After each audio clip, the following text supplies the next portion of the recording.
What's up, everyone? Welcome back to the Success Playbook live stream. I'm your host, Corey Hasting. We'll be coming to you live every Tuesday night from 7 to 8 p.m. Eastern directly on this channel. If you're new here tonight, go ahead and click that subscribe button, and thank you so much for being here. If you're here for the first time, I appreciate you. Like I said, my name is Corey Hasting. I'm a real estate broker, business owner here in Northeast Florida. Over the last several years, I have built and led a luxury real estate brokerage, and this platform is simply an extension of that. Focus on helping others learn from my successes, but also my mistakes. This live stream is a place to talk through business, leadership, mindset, growth, all based on my experience. I'll share what I've learned from building and operating a real estate brokerage, managing people, scaling businesses, navigating pressure, and making both the right and the wrong decisions along the way. Tonight will be super straightforward. We'll be taking questions from the chat, cover business, success, mindset, leadership, really anything that's relevant to what you're going through. And if you're here to learn and ask questions, then you're definitely in the right place. So let's go ahead and get started. This is obviously a Q&A. So I want to know and I want to hear from you guys. What do you guys want to know, or what do you guys have questions for business, leadership, mindset, money, stress, motivation, whatever you're navigating right now? I want to be a shortcut to your learning curve, however that may look. So let's go ahead and get started. First things first, if you guys were here last week, thank you again for being here. And as we got started in exactly how I want to get started now, I want to know what cities you guys are tapping in from, where you located, and where you're watching from. I am coming to you live from Jacksonville Beach, Florida, here in very sunny Florida. It's been beautiful this time of year. And I am so excited to be here. I am so excited for 2026. I don't know if I'm more excited for 2025 to be behind me or 2026 to actually be here. But thank you guys for this. And we have so many exciting things coming over the next few weeks. But I will say some super exciting news coming. We are going to leave first thing tomorrow morning, and me and my media team are going over to 30A, Santa Rosa Beach, Florida, and we're going to film a whole entire behind the scenes with my good friend, but also real estate power broker, Bo Blankenship, and he is going to be the first guest on our Success Playbook podcast that hopefully we'll have for you guys in 2 to 3 weeks. But his story is absolutely amazing. Growing up in Norman, Oklahoma, playing in the NFL, getting located in 30A, becoming a huge developer, but also a huge real estate mogul now. He leads a small team with Christie's International Real Estate Emerald Coast, and him and his team do nearly $500 million a year in annual sales volume. And he's a top 20, top 25 real estate agent in the entire world. So I can't wait for you guys to understand what he sees as success, but also what he does on a daily basis to get him there, but also more importantly, what was his playbook to now become successful. So I'm very excited about that. We've been working on this podcast for so long, and we are finally here. We are leaving tomorrow, and I cannot wait. But let's go ahead and get started with some questions. Some of you guys have sent emails. Some of you guys have sent direct messages on Instagram. Some of you guys have commented on shorts. And there's been so many questions that have come in from last week or over the past week. And there's some really good ones that I want to highlight before we get to the chat, which I already know there's some really good ones in there. But one good one that came in was, if I was graduating high school or college today, what would be my main focus or path for a career? And I think that's a really good question to start with, because there's so much pressure coming out of high school, and even especially college now, where you're supposed to have your entire life made up. You're supposed to have, I want to go to school and I want to be this, and you're supposed to have all these degrees and all of these things. And to be honest with you, with the rise of technology and with the rise of AI, it is becoming more and more obsolete to be a specialist in one field or another. I think right now, if I was coming out of high school, or if I was going into college, or even graduating college right now at 21, 22, 23 years old, I would dive heavily into AI and technology, because there's going to be more wealth created in AI or because of AI than there ever was in the dot-com era. And it is so imperative that if you don't understand AI, you at least have some type of knowledge of it, right? Now, I think where businesses and business leaders are going to go to the next level is, can you take AI and build it into your business, right? And there's thousands and thousands and thousands of young professionals right now building AI agents and building AI streams, selling them to local businesses who have no idea how to use it, but they know that they need it, right? We talked last week about AI and the rise of it. But I think if I was 18, 19 years old, especially if I was 21, 22 in college, I would be deep diving into AI, technology, coding, everything that you need, because AI is a great tool. And I think everybody understands what AI is, but not everybody understands how to use it and how to use it effectively. So if you can build an AI agent, or if you can make somebody more efficient in business, then you can go out and you can sell that. You can sell those services. You can do those things. And, I'm sure they're all over your guys' TikTok, just like they're mine. All these young professionals who are saying they build these AI bots in less than 5 minutes, sell them for $5,000 to a small business. That's what I'd be doing. If I was, young and great with a computer or great with technology, I would be deep diving into all of that. So I would strongly urge you that if you guys are on the call and you guys are looking for a second career, or maybe you're too young or whatever else, focus on that, because I definitely think AI is the future. But there's already been some really good questions in the chat, so we'll go ahead and start getting to them. I would encourage you guys to continuously write your questions inside the chat. We're going to do as best we can to get to them all today. Like I said, I have a few that I pulled off to the side that people have sent me before, but we'll go ahead and get started here. So when your career is all said and done, what is the one story you hope to tell about, or you hope people tell you when you're not in the room? And I think that's actually a really good question to kick it off here as well. I think, simply put, I think for me, I just want people to think I'm a good person, right? And I think I want my employees and people who work for me to know that I care about them. I want my friends to know that I care about them. I want my family to know that I care about them. I think being successful in any realm of life is also those relationships that you have closest to you. So I think for me, when I'm not in the room and my time is gone and all this other stuff, I just want people to know, or to believe, that I was a good person and that people thought I was a good friend, a good family member, a good, partner, or whatever it may be, because I think that is where a lot of business comes from, right? If you're a good person, typically you're pretty good at business. It's whenever you're kind of an asshole that makes it pretty tough as you go forward there.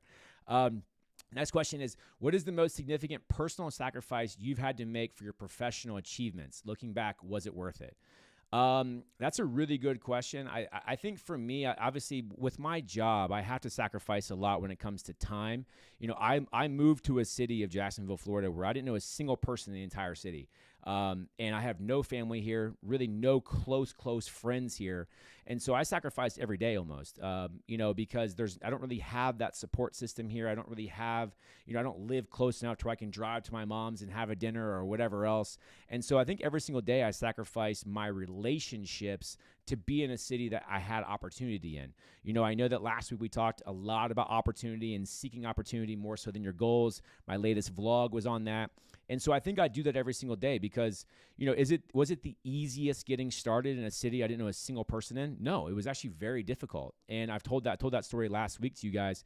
But for me, the success, the opportunity and seeking the opportunity, I think was worth it. And I think here we are 11 years later from whenever I moved to Jacksonville. For me, it's well worth it because, you can always travel. In my opinion, you can always travel to see your friends. You can always travel to see your family, whatever else. But I really seeked that opportunity, and I think it 100% was worth it. Next question. Have you ever been conflicted about letting someone go, and how did you approach it? Yes, definitely. It was more because, so in business, every single owner, operator of a business, CEO, whatever, you kind of have two scales of people, right? You have the heavy producers and you have the heavy culture, right? Every single owner, every single operator, every single CEO wants great culture along with great production, right? That's easy. But those people are really, really hard to find. The majority of the time, you typically have high producer, low culture, or high culture, medium producer. And I found myself in a situation a few years ago where I fell in love with this agent's production. And, they were a huge producer in our market. And for me, it was, hey, we can make this work, right? Her personality will work, blah, blah, blah, blah, blah.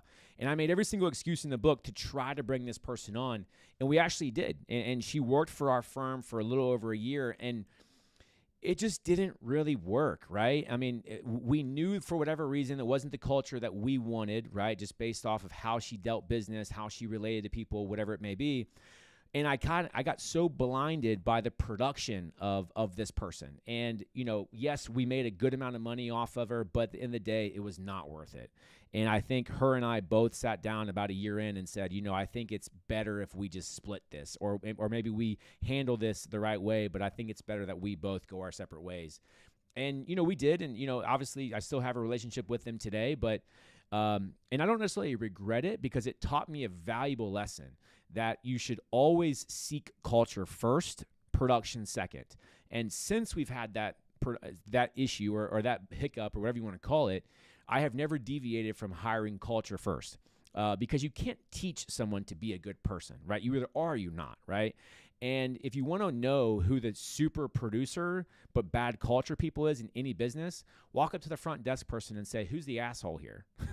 Right? Because every office has one, and everybody puts up with it because they produce, right? And there's a lot of really valuable leadership training that you can look online and all this, but there's one valuable one that I always looked at my business from here on out, and it's, take the person who's high culture, medium producer, and then teach them how to become a high producer. Because you're never going to teach someone integrity. You're never going to teach someone to not treat people wrong, right? But you can teach them to sell a little bit better. You can teach them to educate a little bit better, whatever it may be. But always, always, always look at culture first. So that was a big, I wouldn't say mistake, but it was a big lesson for us for sure. Next question. How important is accountability? I think it's one of the most important things, to be honest with you, because if you're not holding yourself accountable to achieve X, Y, and Z, then you're never going to, especially if you're in leadership, like if you're in management, if you're in ownership, whatever else. Because I said this to you guys last week when we talked about entrepreneurship, right? No one was ever going to care about your business as much as you do as the owner, or as you do as the CEO, or as you do as the operator, right? And so if you're not holding yourself accountable to be able to not only like show up to work on time, answer your phone when it rings, do all these things, then how are your employees ever going to be held accountable, right? Or how are you ever going to scale? Because if you don't have that accountability to say, hey, I know that I want to go and achieve this, therefore I have to do X, Y, and Z action to get there, then you're never, in my opinion, ever going to be truly successful. So that's a really good question. And I think that's also a big lesson to entrepreneurs, to be honest, is because, not every salesperson can be an entrepreneur. And I think it's a whole entire personality difference. And the biggest thing is you have to be able to hold yourself accountable, and you have to have mental toughness to really focus on what you want to accomplish year in and year out, week in and week out, month in, month out. I know last week we talked about, short-term, medium, and long-term goals, and that all boils down to accountability. So that's a really good question there. Next question. In your industry, what is one core assumption or skill that if you don't unlearn it, it will damage you in the future? Whew, that's a good one. In real estate specifically, or if I was selling, I would say it is the search or seek of money. Because if you were just doing transactions for the importance of making a paycheck, you're never going to make it. You're never going to make it, because this is a client service based industry first and foremost. And if you're not putting the client first, and it's probably honestly any sales role, because if you're just there to cash a commission check, your customers will 1000% feel that from you, and you will never be truly successful. Because, yeah, you may make one or two sales, you may get away with this or that or whatever it may be, but over a long period of time, if you are not in sales to truly help people, put people first, white glove customer service, so on and so forth, if you're only there to make money, then your integrity will be shot and everybody will see through it. So that is definitely, I think, one skill that you have to unlearn, because everybody gets into entrepreneurship, especially sales. Hey, I want to go make so much money. Hey, I want to be successful. I want to go da-da-da-da-da. And you really lose sight that you need to take care of your customers first, because without any customers, there is no commission, right? So that's a really, really important piece. Next question. Have you ever had to make a decision that was strategically correct for your business but deeply unpopular with your team? How did you navigate it, and did you impact your idea of leadership?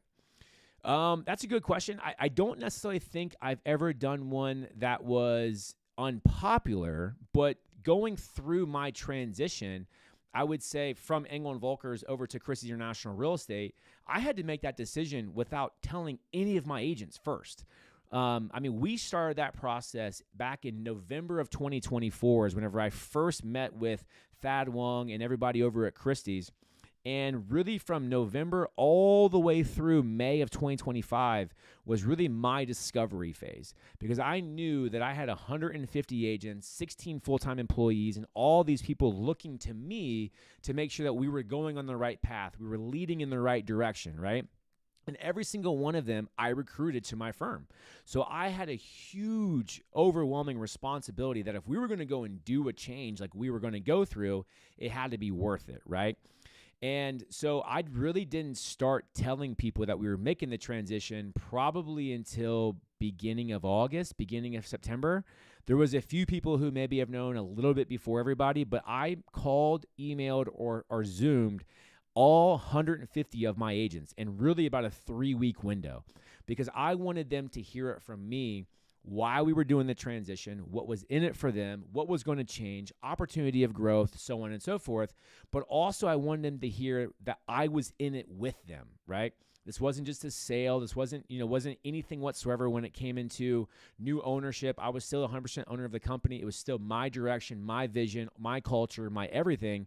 And I think what happened is obviously, it taught me a lot about leadership, because, some of the conversations went great and it was, okay, Corey, as long as you're going to be here, I'll do whatever you want to do.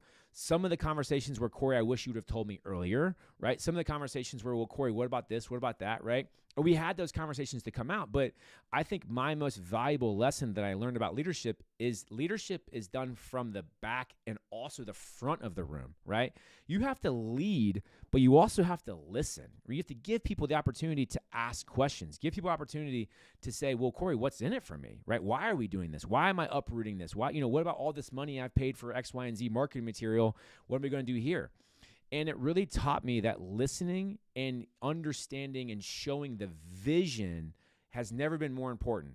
And I think showing the vision is part of leadership, because every single person is going to look to you to lead them through the swallows or whatever you're going through as an organization. And they have to believe that you are the person to lead them through the hard times. And that was a really hard time. It wasn't a hard time because we knew it was like the wrong decision. We all knew it was the right decision. It was a matter of, could we pull it off? And here we are 4+ months after the transition. And I will tell you that there are definitely some things I would change. There's definitely some things that I wish we would have done differently, whatever else. But at the same time, I would not change anything about the situation. Now, would I have changed some execution of maybe some signs or maybe some things of this nature? Yeah, absolutely. But that was more third-party issue more than, I would say, a leadership problem or a Christie's problem. But at the same time, here we are 4 months in. We've already grown significantly. We have so many amazing things coming in 2026. So in my opinion, it was awesome. Let's go get some more questions inside of the chat here. What was one decision you made in your career that felt risky at the time but ended up changing everything? Exactly what I just said. But I won't share that example. I'll give you a different example. So backtrack to 2019. Here we are, doing about 300 million in production. I really wanted to open a second office, and my entire focus was, I got to go downtown. I got to go to San Marco. I got to go to this area. It's a huge, development area. It's got a lot of high-end neighborhoods, high-end areas, and I really just was fixated on being downtown. For what? I really don't know, but here we are, the 28-year-old Corey who thought he knew everything, right? But what we did is we started recruiting, obviously, downtown, but also other parts of Jacksonville, because Jacksonville, if you guys don't know it, is about 900 square miles wide. It's the largest continental United States county, Duval County. So it's huge. You can literally drive an hour and a half in each direction and still be in the same city limits of Jacksonville. So here we are in 2019. I'm fixated on trying to open downtown. Well, I start recruiting these agents who happen to be in St. John's, Florida. And they're a huge producing team. There's about 6 of them coming from a competitor, and they end up coming on board, and we pivot everything to go and open a brand new development, a shopping center inside the heart of St. Johns County. Really, before St. Johns County was what it is today, this is almost 6 years ago. And it was just a shopping center surrounded by vacant land for development. And I said, you know what? This is the decision we're going to go with. This is where we're going to go next. and it has been absolutely amazing. Being that we were able to pivot, we were able to go into the 210 corridor into St. John's. That was our office number 2. That has been a significant win for us. And now, 6 months later, there's so much development. We're really right next, in the same shopping center, right next door to a Sprouts, all these restaurants, all these high-end shopping. We have 1,000 homes across the street from us. So we are now in the epicenter of St. Johns County, and it's all because we pivoted quickly and we believed in the vision of what we saw. So that was one decision that definitely felt risky at the time, but ended up changing everything for us, I think, as we go forward. What does success actually look like to me today compared to 5 years ago? Ooh, that's a great question. I think the way that I look at success today is so different. So when I was backtracked 5 years ago, I was 30 years old. We had only 2 offices open at the time, and I was so fixated on being a $1 billion brokerage, recruiting, retaining, developing, all of these things. And don't get me wrong, I am still very, very focused on that. But I think my shift back 5 years ago was so big on what is the big picture, right? What can we accomplish in 12 months? What can we accomplish? What's something astronomical that no one thinks we're going to be able to do, right? And that was my sole focus. Now, success to me means, do I work out in the morning? Do I hit my cold plunge in the morning? Do I have a great attitude getting into the office? Do I have a great meeting at 1:00, right? Success for me now means so many moments throughout every single day now for me means success. Because what I found is I started being so obsessed with the long-term goal or the long-term process that I really didn't enjoy the process getting there. And so my whole entire mindset has shifted, where for me now, success comes hopefully 10 to 12 times a day. Do I get the parking spot up front at Kroger, right? Or whatever else. That's success to me.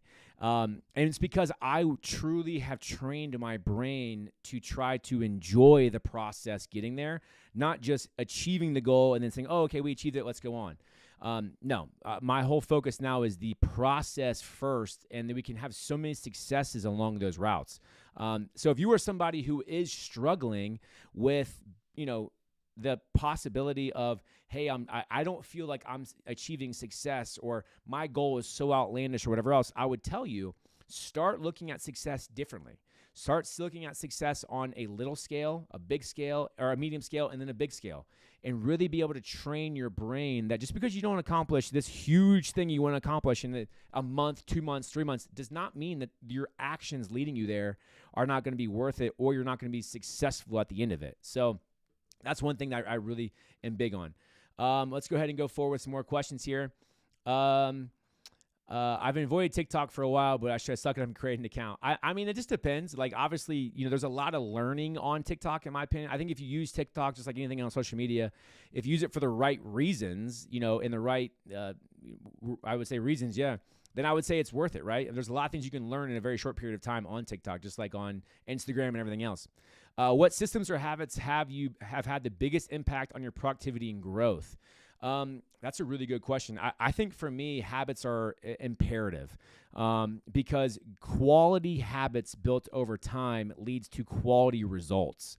And, the people who come in late 3 days a week, don't answer their phone when it rings, don't answer emails, lackadaisical for this, and they only work hard 1 day a week, you're never really going to be successful.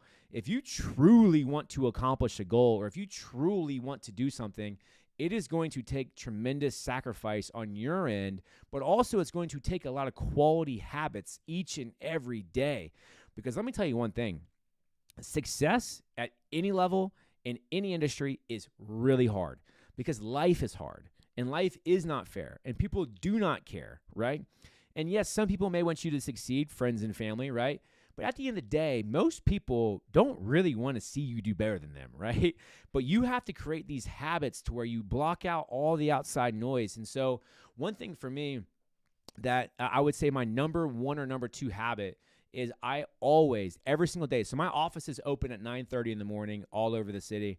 I am in the office at the latest 8:30 in the morning.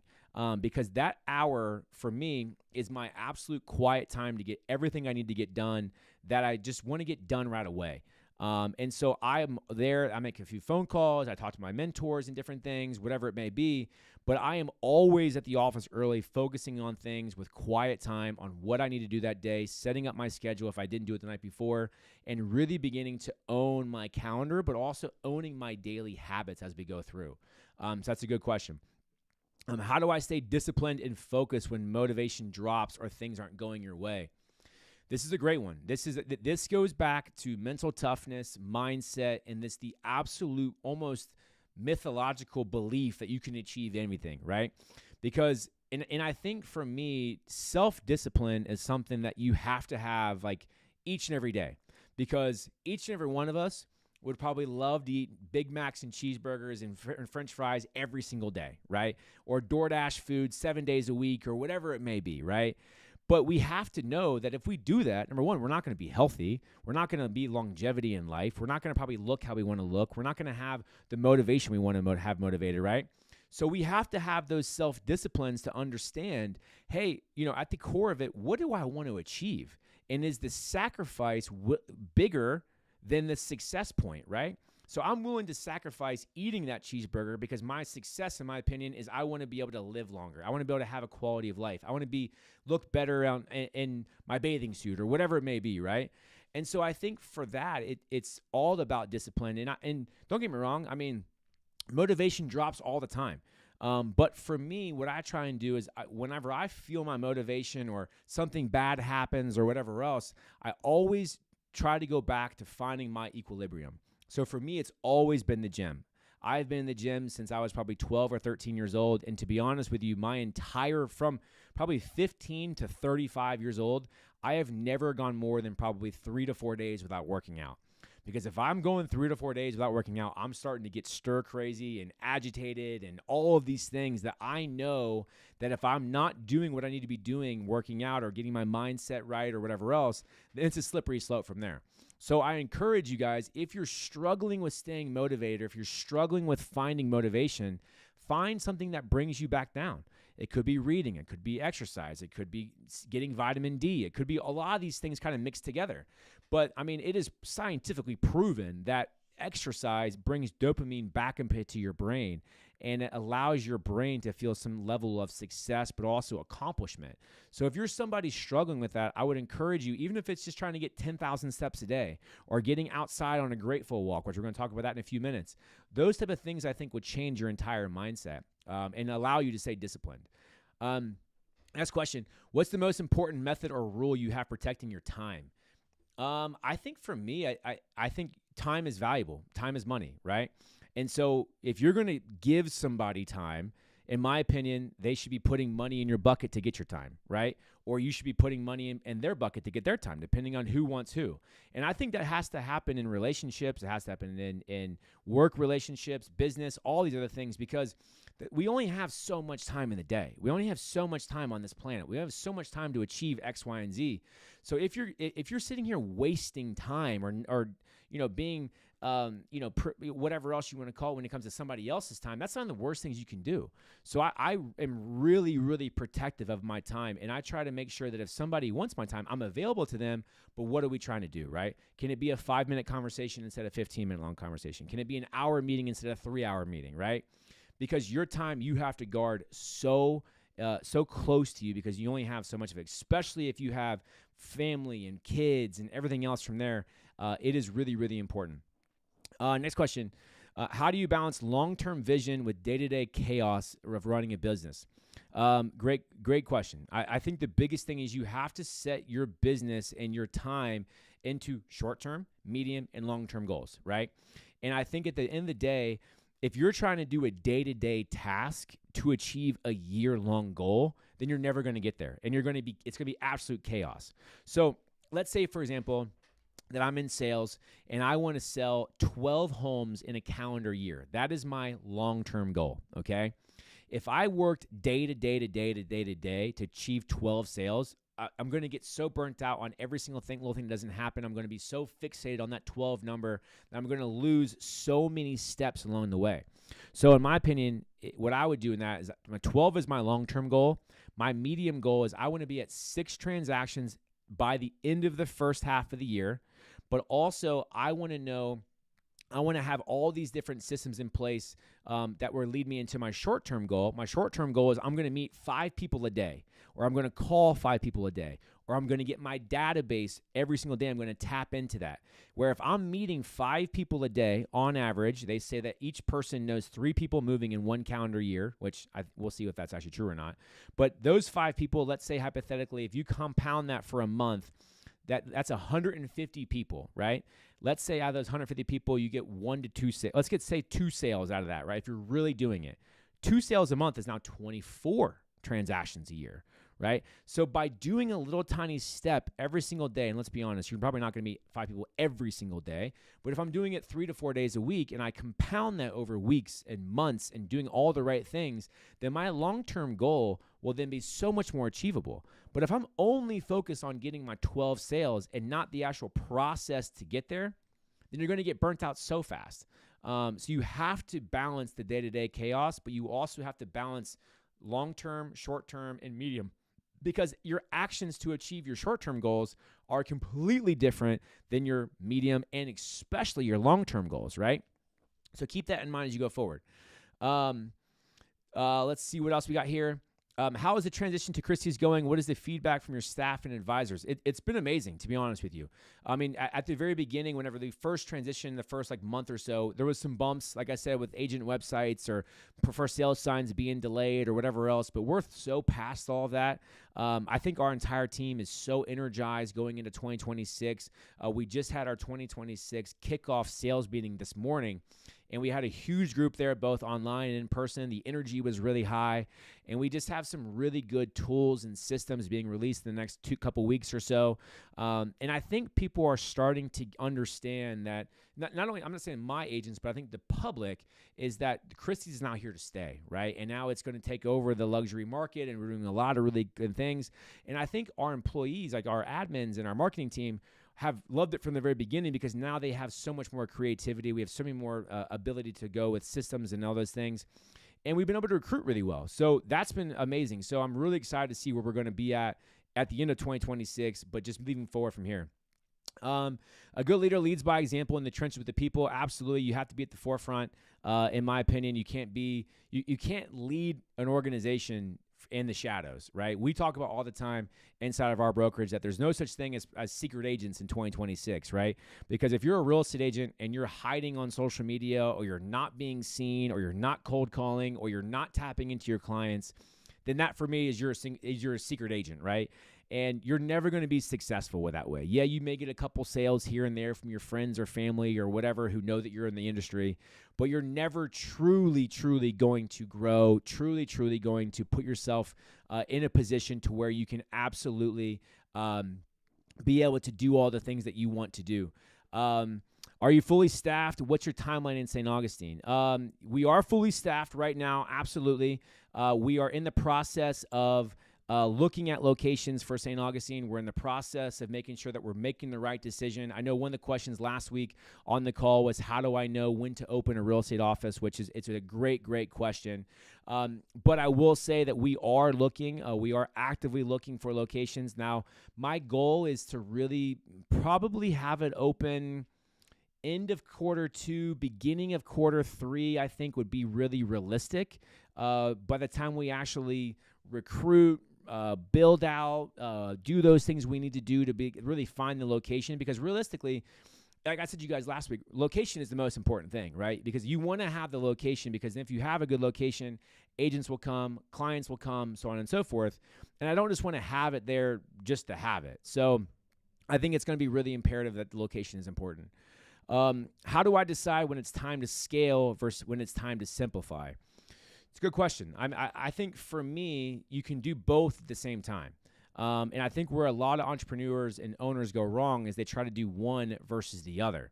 Because in entrepreneurship, but also in ownership, you should always be scaling. Always, right? Always be selling, always be recruiting, always be retaining, always be growing, right? But at the same time, you have to simplify whenever, and what I mean by simplify is not cutting staff or cutting hours or cutting services, whatever else. What I mean simplify is maximizing people's time, energy, effort, but also understanding what they're good at. So in my opinion, the last 12 months, I have really simplified my role where I know what I do really well. I know what I like to do and enjoy doing, and I know also what I'm not good at, right? So in my opinion, I have simplified my role because I'm not having to wear 13 hats at one time. I can do 3 to 5 things at a high level, run the company how I want to be ran, and the other 5 or 6 things that, maybe I was doing in years previous can be offset by somebody else, and that allows me to be more efficient, but also hopefully scale, but also allows that person who I hired to hopefully lead and scale, because all of you should be working together. I think where entrepreneurs go wrong is they try and do so many things on their own at one time. They try to do every single piece of this, every single piece of that. They're the marketing department, they're the sales department, they're the owner, and you just kill yourself because it is so hard to do all those things. So I actually flip both. I do scaling and simplifying at the same exact time, but you have to understand that you have to surround yourself with good people, a clear and direct leadership team to where, hey, I'm going to hire you to do X, Y, and Z, and then allow them to do X, Y, and Z, right? Don't step on their toes when it comes to this. Yes, coach them through things, but simplify roles to be able to, that way there's different synergy with it, but you should always be scaling. I don't care. I mean, even Amazon and Walmart today, the biggest companies in the world are always scaling, right? But they're also trying to simplify as well. So I think you have to kind of find that happy medium there. How far north is your territory and time frame of opening that area? So I own from St. Simon's Island, Georgia. Is as far north as I go. That one's going to be a little bit a time. I would be surprised if we're not, maybe hopefully Q4 of 2026, if things obviously go well. I mean, our first focus for sure is going to be on making sure that the St. Augustine works. That's the number one market that we want to target right now. But St. Simon's is definitely on our territory, and we definitely want to make sure that we get in St. Simon's. It's a great feeder market, especially for our Million Island advisors and up there. It is absolutely jaw-droppingly beautiful. If you've never been to St. Simon's, it is awesome. It has the only 5-star resort in the entire state of Georgia in it, and really, really high-end. So that's as far north as we go. If things go well, I would love to open them both quickly. But as we talked about last week, everything has to make sense. Any plans to the Midwest? Unfortunately not. I know that Christie's is, obviously all over the Midwest in different states and different cities, all over. So I'm sure that they're going to be, continue to do that. But as far as my territory goes, I only own from St. Simon's Island, Georgia, down to Flagler Beach. So that's really kind of going to be where we stay. I kind of also have a very underwritten rule when it comes to ownership. Like, I never want to be more than 2 hours away from a home office, because I think if you're that far away, you start to lose some culture. You can't be there during the week. It becomes this whole entire thing. And so I want to be at least no more than 2 hours away driving, until we can really get things fluid in motion where it's plug and play. I want to be there at least once a week to really be able to make sure that the culture is set as we go forward. So I do have a question that came in from a direct message. It was a great one. What do I think about the American dream of home ownership in 2026? So this is actually a really interesting topic because I think the definition of American dream and what that means was really created by the banks, to be honest with you. This was a way for the banks to manipulate the public about going out and getting debt, buying this house or asset, and creating this American dream of home ownership, where reality, it's not really an American dream anymore. I mean, even like there was a recent study that came out that the median age of the first-time home buyer in America has never been higher than today. It's like in the mid-40s. And, I see all these young people where it's like, Corey, I'm 20, 21, 25. Like, I can't afford a house. Does that mean I'm a failure? It's like, absolutely not. Number one, home ownership is not what it's made out to be honest with you. I mean, yes, there's a lot of asset growth and all of those things, but it's very difficult to buy a home today. And, with the high interest rates and, all these things are very expensive. But also I think if you look at like our parents' generation and the generation above them, their lives was all built around buying a home, starting a family, and having kids. Where like my generation, and especially the generation below me, are more into creating businesses, launching businesses, and also spending money, right? I think my generation, the generation below me, are in more debt than I think anybody in the whole entire world ever. And it's because I think they're willing to take that vacation, willing to take that trip, willing to take that risk. And so I think there's been a whole entire methodology change of just evolution of humans, right? Now it's, if you're 25 years old, it's probably not that important to you to own a home, right? Which is fine. That's completely fine. And if you're 30 and you still don't own a home, that is 100% fine. I think home ownership is still an amazing asset because you have something that you own. You can depreciate. You can do all these things when it comes to taxes. Hopefully your home is going to appreciate in value so that you have equity in it. You can leverage. There's a lot of things you can do with it, but it is hard to get started, right? And so it's going to be very interesting to see how politically the government gets involved to create, number one, more housing, because we are in a huge housing shortage in America, but also how do they make homes more affordable but not less valuable? Because you don't want to lose, you don't just want to cut the market and then everybody who bought at a good time now loses the equity they have, because a lot of people's wealth is created by equity in their properties, right? So it's kind of this hard line of what we think is going to happen. Where does it look in 6 months, 6 years, whatever it's going to be? But if you can afford it, I think home ownership is a great thing. But there should not be this pressure of you buying a home or you're a failure thing. It's okay to still rent. It's okay to do those things to make sure that you are living the life that you want to live. Let's see, another question we have here. Who is on the list to interview for your Success Playbook? So I'll go ahead and tell you guys, obviously, like I said before, our first guest is going to be Bo Blankenship. That is hopefully going to release hopefully the second or third week of January if everything lines up accordingly. But definitely the behind-the-scene vlog of us going to him. He told me today we're going to be doing some home tours in 30A. We have a $19 million house. We have an $8 million house, and I think a $12 million house just to go and see in 30A. So I cannot wait for those of you guys to see that. The whole entire concept of the podcast is we're always going to film getting there to the destination, filming with that person the entire day leading up to the podcast, really for them to show us, number one, what makes them successful, but maybe it's a field or industry we want to find out more about. And I am very excited to also announce that the second guest on the Success Podcast or Playbook podcast is going to be no one else other than my brother, Scotty Hasting. And it is going to be awesome to interview him because he is a singer-songwriter signed to Black River Entertainment in Nashville. And what I wanted to do is I wanted to interview him, why and how he's successful in the music industry. Because he came from teaching himself how to play guitar on YouTube to singing on Broadway to then the Grand Ole Opry stage to signed artists traveling all over. And so that's going to be a lot of fun. I cannot wait for that one because for me, it's going to be very important to not only see him and his journey, but also bring his journey and his entire story to each and every one of you, but also kind of in a different way because his behind-the-scenes film is going to be what is it like to be an artist in Nashville, right? So we're going to tour, hopefully, the Grand Ole Opry stage, right? We're going to talk about that. We're going to go through his sound studio, go through what is it like to record a song in Nashville. We're going to walk Broadway and go over all the different bars and the history of country music and all of those things.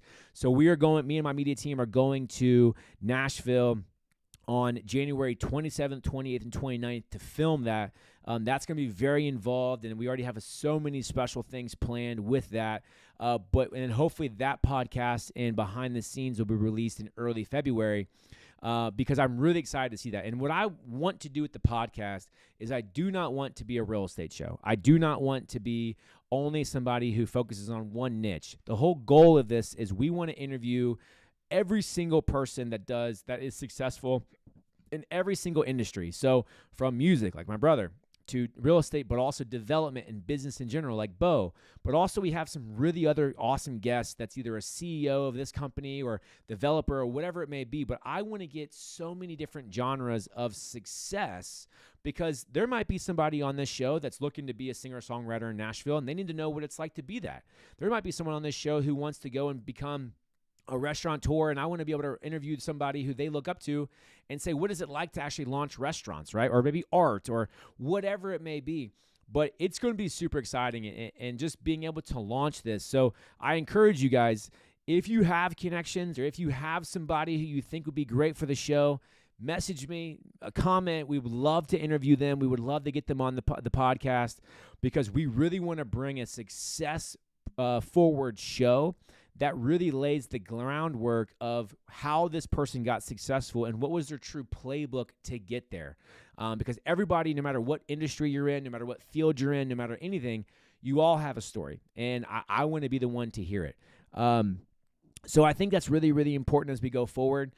I want to get to just a few more questions with us. I know we're kind of up against time. One of the questions that I got last week was, Corey, I see the plaques in your office. What is your favorite piece or what is your favorite plaque that's inside of your office? Great question. There's a few. For me, there's some significant ones on the back wall.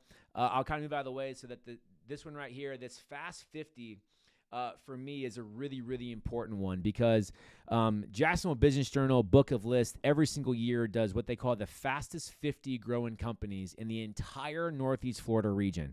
And it's all companies, all genres, everything. And in 2023, we finished number one in the entire Northeast Florida region for the fastest growing company of any company inside of the Northeast Florida. We grew by 320% over a 3-year annual average because it's over 3 years. So we've made the list 5 out of the last 6 years. It's always one of my biggest goals every single year because it shows constant growth. But being that we were number one in all of Northeast Florida that year was pretty amazing. I would say honorable mention, but still very important to me, is this Ultimate CEO one right here in the middle. Once again, the Jacksonville Business Journal Book of List, they release anywhere between 10 and 12 CEOs of every company inside of Northeast Florida, and they call them the Ultimate CEO. And you're a class of, like I said, 10 to 12 of excellent leaders, all different industries, all different, focus on what our size, everything. And I won that at 31 years old. And for me, that was at the time, and probably still till this day, was my greatest accomplishment I've ever had as a professional. Because to be on that list with the people that I was on there with, I was the youngest CEO or youngest person on the list by almost 15 years. And here I am, 31 years old, on lists with some of these gigantic firms like Morgan & Morgan, Miller Electric, all of these things. And it's like, wait, why am I on this list, right? But that was pretty surreal. That was a really, really cool moment. And, obviously I'm very thankful for my entire team to give me the opportunity to be up for a list like that, to give our company an opportunity to be up for the fastest 50 growing companies list. Because obviously without any of my team, any of my agents, any of my admin staff, whatever, then there would never be an opportunity for Corey Hasting to be up there. So for me, I think those are probably the two, I would say, most valuable plaques, in my opinion, or awards that I've won. On the back wall, too, there's some different things when I was featured on the front cover of Inman Magazine or whenever I was Real Trends or other Fast 50 companies or 40 Under 40 or whatever it may be. They all obviously hold a lot of significance to me, which is awesome. That's why I put them back there, because anytime I'm having a hard day, I just kind of look back there and say, come on, we need to get motivated. We need to push forward, right? The short-term hills that we're climbing here are going to be worth it in the long term. So I guess that kind of goes back a little bit to one of the earlier questions. It's like, how do I stay motivated? And for me, I think you have to, for me at least, I look at that and I say, you know what, we can get through this. You know what, the tough people last, not the tough times, right?